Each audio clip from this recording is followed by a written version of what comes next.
Esto casi no se sabe, pero la educación pública, gratuita y obligatoria fue inventada en algún momento de la historia. Antes no existía. La educación en la antigüedad distaba mucho de lo que hoy entendemos por educación. En Atenas clásica, por ejemplo, no había escuelas. Las primeras academias de Platón eran espacios de reflexión, conversación y experimentación libre. La instrucción obligatoria era cosa de esclavos. Por otro lado, la educación en Esparta era más parecida a una instrucción militar. El Estado se deshacía de quienes no alcanzaban los niveles esperados. Había clases obligatorias, fuertes castigos y modelamiento de la conducta a través del dolor y el sufrimiento. Antiguamente la educación estaba en manos de la Iglesia Católica, por lo menos en el mundo cristiano occidental. Y fue recién en el siglo XVIII, en una época de la historia que se llama despotismo ilustrado, seguramente lo escucharon en el colegio, en donde se creó el concepto de educación pública, gratuita y obligatoria. La escuela como la conocemos nace a fines del siglo XVIII y principios del siglo XIX en Prusia. Con el fin de evitar las revoluciones que sucedían en Francia, los monarcas incluyeron algunos principios de la Ilustración para satisfacer al pueblo, pero manteniendo el régimen absolutista. La escuela prusiana se basaba en una fuerte división de clases y castas. Su estructura, heredera del modelo espartano, fomentaba la disciplina, la obediencia y el régimen autoritario. ¿Qué buscaban estos déspotas ilustrados? Un pueblo dócil, obediente, y que se pudiera preparar para las guerras que hubieron en esa época entre todas las naciones que estaban naciendo. Por ejemplo, Catalina la Grande de Rusia llamó a los enciclopedistas franceses a preparar esto mismo. Diderot, uno de los más famosos, estuvo allí para armar este paquete, ¿sí?, formador, no de ciudadanos, sino que de obedientes súbditos de estos estados. Las noticias del exitoso modelo educativo viajaron rápido, y en pocos años, educadores de América y Europa visitaban Prusia para capacitarse. Con el paso del tiempo, el modelo se expandió a nivel internacional. Muchos países importaron la escuela moderna con el discurso del acceso a la educación para todos, elevando la bandera de la igualdad, cuando justamente la esencia misma del sistema provenía del despotismo, buscando perpetuar los modelos elitistas y la división de clases. Ese es el origen de la educación pública. Fíjense ustedes que Napoleón, un poco posterior, y enemigo jurado de todos estos déspotas, hizo lo mismo. Él lo decía con todas sus letras. Yo quiero formar un cuerpo docente para poder dirigir el parecer de los franceses. ¿Se entiende? Él lo tiene claro. Y eso opera, se sepa o no se sepa, hasta el día de hoy. La escuela nace en un mundo positivista regido por una economía industrial. Por lo tanto, busca obtener los mayores resultados observables con el menor esfuerzo e inversión posible, aplicando fórmulas científicas y leyes generales. La escuela era la respuesta ideal a la necesidad de trabajadores, y los mismos empresarios industriales del siglo XIX fueron quienes financiaron la escolarización obligatoria a través de sus fundaciones. ¿Dónde coloco los hijos de estas personas para que puedan trabajar? ¿Cómo educamos en que aprendan a leer? ¿Cómo creamos obreros inteligentes? La educación sigue siendo lo mismo, una herramienta para formar trabajadores útil al sistema y una herramienta útil para que la cultura permanezca siempre igual y siempre se repita, lo cual es conservar la estructura actual de la sociedad. La escuela se complementó con investigaciones sobre el control de la conducta, propuestas de utopías sociales y hasta teorías de superioridad racial. No es de extrañar que los primeros estados con el sistema prusiano o similar fueran con el paso de las generaciones focos de xenofobia y nacionalismo extremo. El modelo de producción industrial en cadena de montaje era perfecto para la escuela. La educación de un niño era comparable a la manufactura de un producto. Por lo tanto, requería una serie de pasos determinados en un orden específico. separando a los niños por generaciones en grados escolares.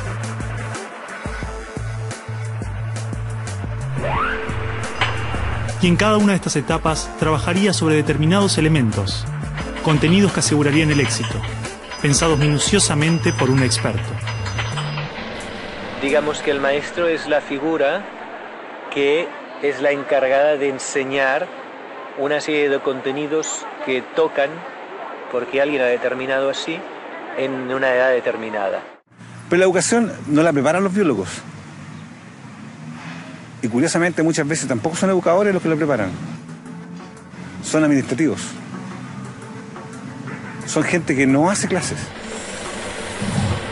En esta cadena, una persona estaría a cargo de una pequeña parte del proceso, insuficiente como para conocer el mecanismo en su totalidad, ni a las personas en profundidad.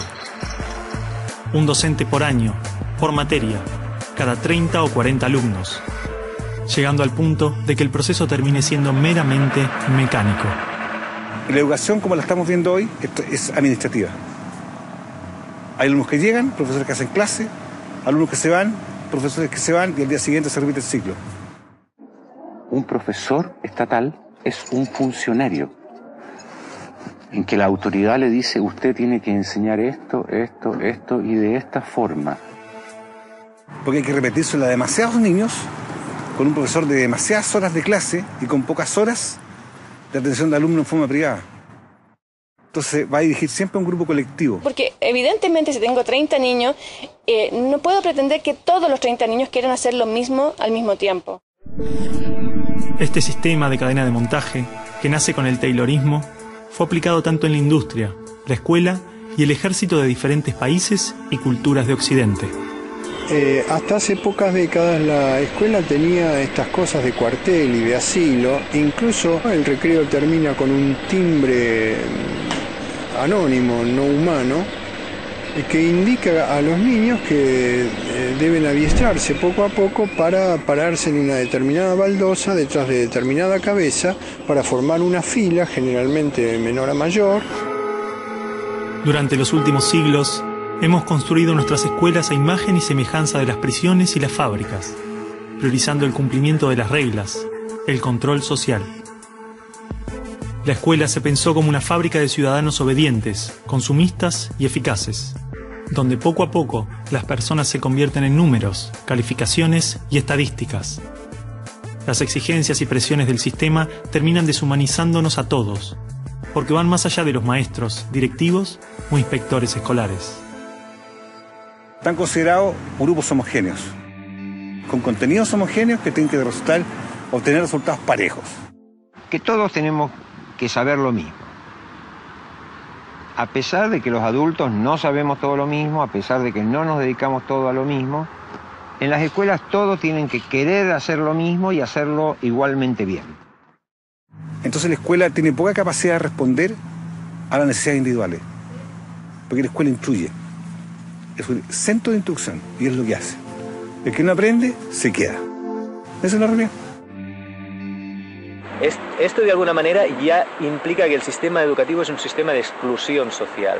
Selecciona el tipo de personas que estarán llegando a la universidad para llegar a formar parte de una serie de élite que domina pues, las empresas que dominan los sistemas de producción, económico, de comunicación, etc. Y otro tipo de personas para las cuales la escuela no es suficientemente adecuada, que están destinadas a otro tipo de trabajo más precario, porque no dispondrán de los títulos para hacer esto.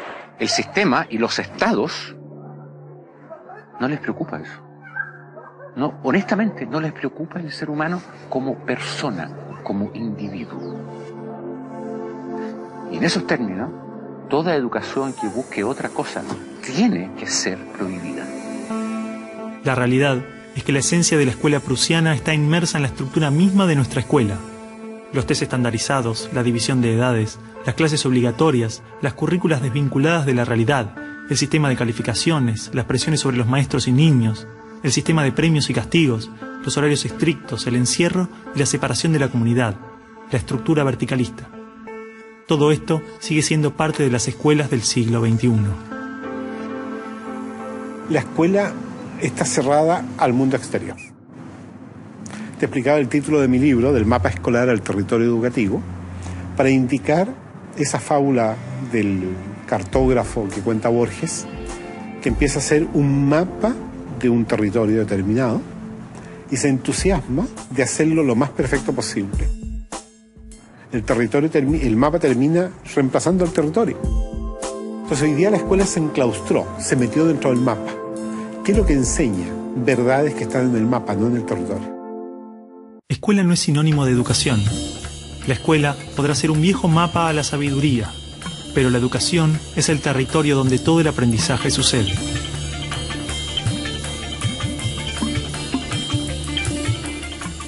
¿Qué es una buena educación? ¿Lograr que la mayor cantidad de niños atraviesen los estándares de calidad? ¿Que obtengan herramientas y conocimientos que no les interesan para superar barreras que otros les imponen? ¿No era el objetivo de la educación lograr una buena calidad de vida? Olvidemos por un momento todo lo que sabemos sobre educación, toda nuestra forma de entender la escuela, todo lo que nos han dicho que debemos aprender en la vida y lo que debemos enseñarle a nuestros hijos. Empezar a ver cada cosa, a revisarla como si nunca la hubiéramos visto.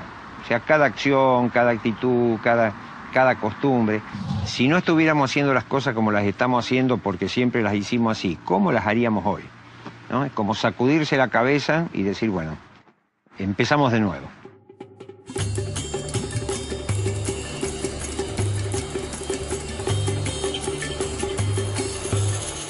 Empecemos de nuevo. A ver, chicos, tienen que entender que el discurso que escribieron es algo que le puede molestar a mucha gente. Bueno, está bien, pero si es lo que sentimos y lo escribimos así, ¿por qué no lo podemos leer así? Son nuestras palabras, lo que pensamos. ¿Cuál es el problema ahora? Ricardo, lo que escribimos ahí también. Si la última no lo dicen en tu clase. Pará un poco, Martín, porque te conozco. Te molesta todo en esta escuela. Te molesto yo, te molestan los profesores, te conozco bien. No, vos a mí no me conocés. Sí, te conozco. No, no me conocés.